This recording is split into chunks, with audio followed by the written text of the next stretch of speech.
জয় শ্রীকৃষ্ণ। রাধে রাধে বন্ধুরা, আরাধ্য দেবতার পূজা আমরা সবাই করে থাকি। আমরা সবাই চাই যে আমাদের প্রার্থনা যেন ঈশ্বরের কাছে পৌঁছায়, কিন্তু উপাসনা করার সময় চোখে জল আসা, হাই ওঠা, আবার কখনো কখনো ঘুম পেয়ে যাওয়া, এই রকম নানান ধরনের ঘটনা আমাদের সঙ্গে ঘটতেই থাকে। এই ঘটনাগুলি ঘটার অর্থ কী, বা আমাদের প্রার্থনা ঈশ্বরের কাছে পৌঁছালো কি না, তা কিভাবে বুঝবেন, এই নিয়ে আমাদের আজকের ভিডিও। হিন্দু ধর্মে বিভিন্ন দেবদেবীর উল্লেখ পাওয়া যায়। শিব, কৃষ্ণ, গণেশ, দুর্গা, কালী, লক্ষ্মী, সরস্বতী সহ ৩৩ কোটি দেবতা আছেন ধর্মমতে এই সনাতন ধর্মে। তবে সবার আরাধ্য দেবতা আলাদা আলাদা। পুজো করার সময় আমরা সবাই নিজেদের প্রার্থনা ঈশ্বরের কাছে পৌঁছে দিতে চাই। তবে সবসময় কি আমাদের প্রার্থনা ঈশ্বরের কাছে পৌঁছায়? সব সময় কি আমাদের পুজো ঈশ্বর গ্রহণ করেন? ভগবান আমাদের পুজো গ্রহণ করলেন কিনা, বা তার কাছে আমাদের প্রার্থনা পৌঁছালো কিনা, তা বোঝা বা জানার নির্দিষ্ট উপায় রয়েছে বলে জানাচ্ছে জ্যোতিষশাস্ত্র।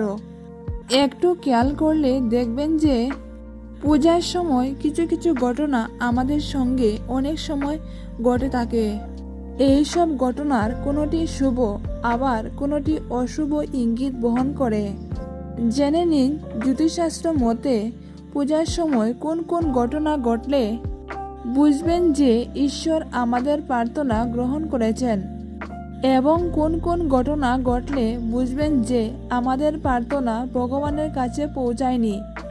আপনার আরাধনা সফল হলো কিনা তা এই ইঙ্গিতগুলির মাধ্যমে আপনি বুঝতে পারবেন। পূজার সময় শুভ ঘটনা। পূজা করার সময় যদি আপনার চোখ জ্বলে ভরে ওঠে, তাহলে তা শুভ লক্ষণ বলে মনে করা হয়। এর অর্থ হলো আপনার উপাসনার ঈশ্বর গ্রহণ করেছেন, এবং ঈশ্বরের আশীর্বাদে আপনার জীবনের সমস্ত দুঃখ এবং কষ্ট খুব তাড়াতাড়ি ঘুচতে চলেছে। পুজোর সময় প্রদীপের শিখা যদি সোজা হয়ে জ্বলতে থাকে, তাহলে বুঝবেন যে ঈশ্বর আপনার উপর সন্তুষ্ট এবং আপনার পুজো তিনি গ্রহণ করেছেন। পুজোর সময় অশুভ ঘটনা।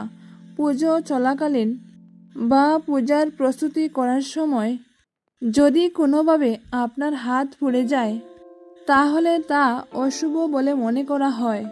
প্রদীপ জ্বালাতে গিয়ে, আরতি করতে গিয়ে,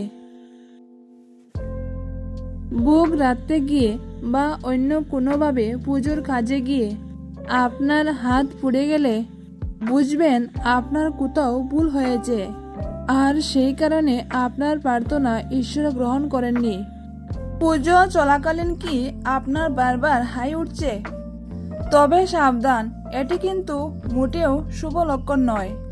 পুজোর সময় বারবার হাই উঠলে বুঝতে হবে যে আপনার মধ্যে নেগেটিভ এনার্জি রয়েছে, আর এই নেগেটিভ এনার্জি আপনার প্রার্থনা ঈশ্বরের কাছে পৌঁছাতে দিচ্ছে না। শাস্ত্র অনুসারে ঈশ্বর সর্বদা শুদ্ধ চিত্তে করা উপাসনা গ্রহণ করেন।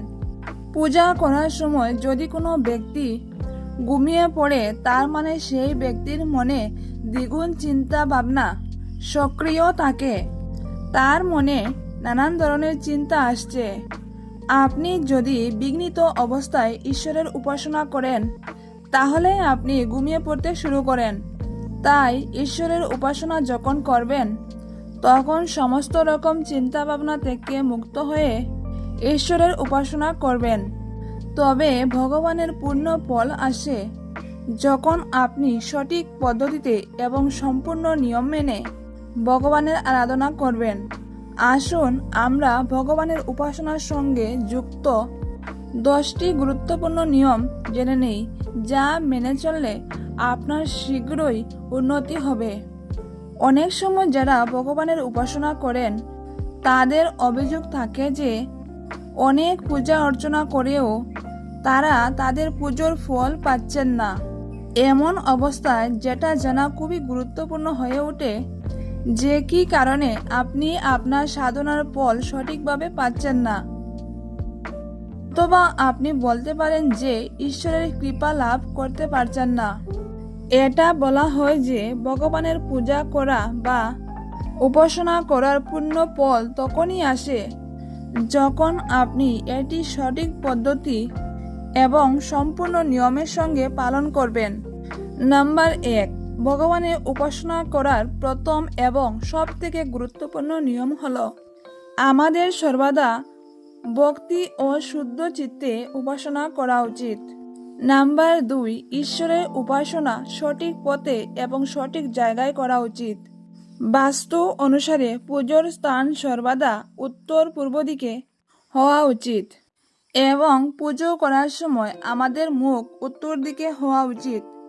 নাম্বার 3, আমাদের সর্বদা পঞ্চদেব অর্থাৎ সূর্যদেব, শ্রী গণেশ, দেবী দুর্গা, ভগবান শঙ্কর এবং ভগবান বিষ্ণুর ধ্যান করা উচিত।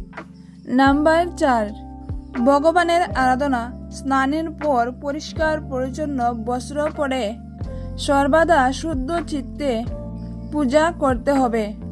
নাম্বার 5, ঈশ্বরের উপাসনা সর্বদা মন্ত্র এবং প্রার্থনা সঠিকভাবে উচ্চারণ করতে হবে। নাম্বার 6, ভগবানের পূজা করার পর আরতি করতে হবে। এটা বিশ্বাস করা হয় যে আরতি দুঃখের বিনাশ করতে সাহায্য করে। তাই আপনার আরাধ্য দেবতাদের সকাল ও সন্ধ্যা আরতি করুন। সর্বদা দাঁড়িয়ে আরতি করুন। নাম্বার 7, সকাল ও সন্ধ্যা নিয়মিত তুলসীর পূজা করুন। তুলসী ভগবান শ্রীকৃষ্ণের অত্যন্ত প্রিয়। নাম্বার 8, প্রতিদিন তুলসীতে জল অর্পণ করার সময় সমস্ত রোগ সুখ এবং অসুস্থতা থেকে মুক্তি পেতে এই মন্ত্রটি উচ্চারণ করুন। মহাপ্রসাদ জননী সর্ব সৌভাগ্য বর্ধিনী আদি বেদী হরা নির্তম তুলসীতম নমস্তুতে। নাম্বার 9, যখন পূজা করবেন তখন খেয়াল রাখতে হবে যে আরাধনা করার সময় অবশ্যই মন্ত্র সঠিকভাবে উচ্চারণ করা উচিত। কথিত আছে মন্ত্র জপ করলে উপকার মেলে। মনে রাখতে হবে মন্ত্রগুলি উচ্চারণ একেবারে সঠিক হওয়া উচিত। মন্ত্রগুলি সঠিকভাবে উচ্চারণ করতে পারলে তবেই উচ্চারণ করুন, না হলে করবেন না। নাম্বার 10, অবশ্যই মনে রাখতে হবে যে পূজা করার পর পূজার আসন অবশ্যই তুলে রাখতে হবে। পূজা করার পর আসন ফেলে রাখবেন না বা পা দিয়ে সরাবেন না, যথাস্থানে রেখে দিন। ভিডিওটি আপনাদের কেমন লাগলো অবশ্যই কমেন্টে লিখে জানাবেন। ভিডিওটি যদি ভালো লাগে তাহলে অবশ্যই একটা লাইক করবেন এবং আমার চ্যানেলে নতুন হয়ে থাকলে সাবস্ক্রাইব করে আমার পাশে থাকবেন। বন্ধুদের কাছে ভিডিওটি শেয়ার করবেন। আজকের মতো ভিডিওটি এখানে শেষ করছি। আবারও দেখা হবে নতুন কোনো পর্বে, নতুন কোনো ভিডিওতে। ততক্ষণ আপনারা ভগবানের কৃপায় অনেক অনেক ভালো থাকুন, সুস্থ থাকুন। ভিডিওটি সম্পূর্ণরূপে দেখার জন্য আপনাদের অসংখ্য অসংখ্য ধন্যবাদ।